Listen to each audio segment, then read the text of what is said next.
Yo, what's up? It's your boy Nimbus nga pala at muling nagbabalik para sa reaction video. At ayun mga kapatid, mga kamonay, nandito tayo ngayon kasi nagsalita na si Vic Soto patungkol sa anak sa labas ni Francis Magalona.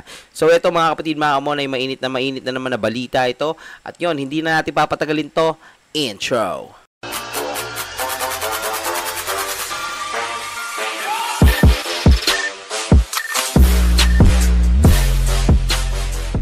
Okay mga kapatid, mga kamonay, let's go! Vic Soto nagsalita na patungkol sa anak sa labas ni Francis Magalona. So ayan, pakinggan natin kung ano bang masasabi ni Vic Soto dito. Let's go! So, medyo mula sa lugar yung paglaki niya Okay, ito ba mula sa Hot Showbiz. Trending sa social media ang paglantad ng dating karelasyon ni Francis Magalona na si Abigail Ray. Ito ay matapos ang mga naganap na revelasyon nito patungkol sa untold story nila ni Francis M.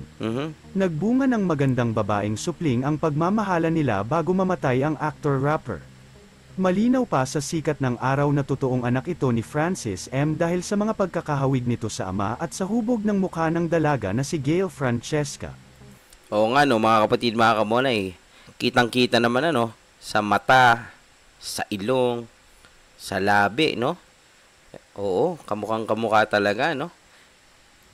Mismong si Francis Magalona pa pala ang nagpangalan sa anak na kinuha sa mga pangalan nilang dalawa ng dating karelasyon na si Abigail Ray.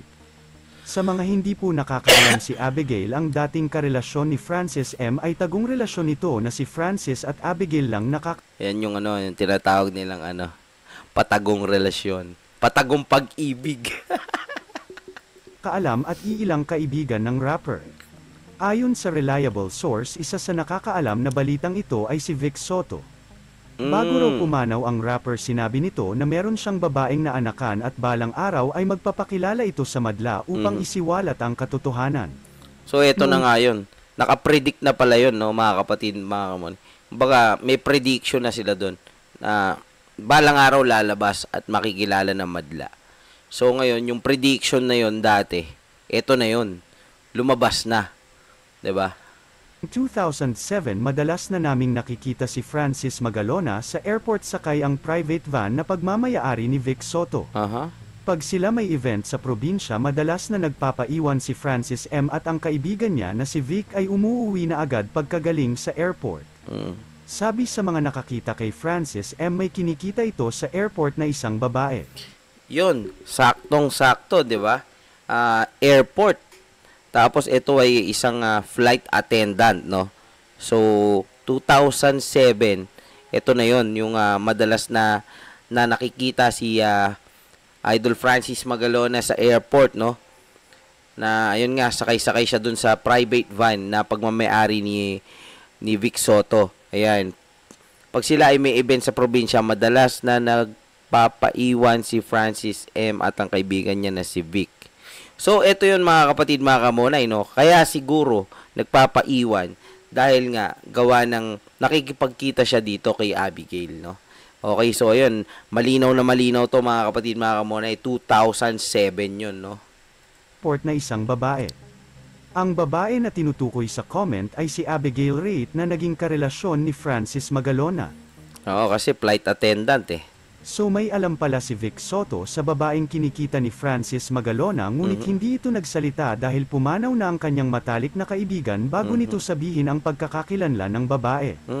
Sa ngayon, viral sa social media ang paglantad ni Abigail sa media kung saan siya ang dating karelasyon ni Francis M. na kasalukuyan na merong isang babaeng anak bago ito pumanaw ng biglaan.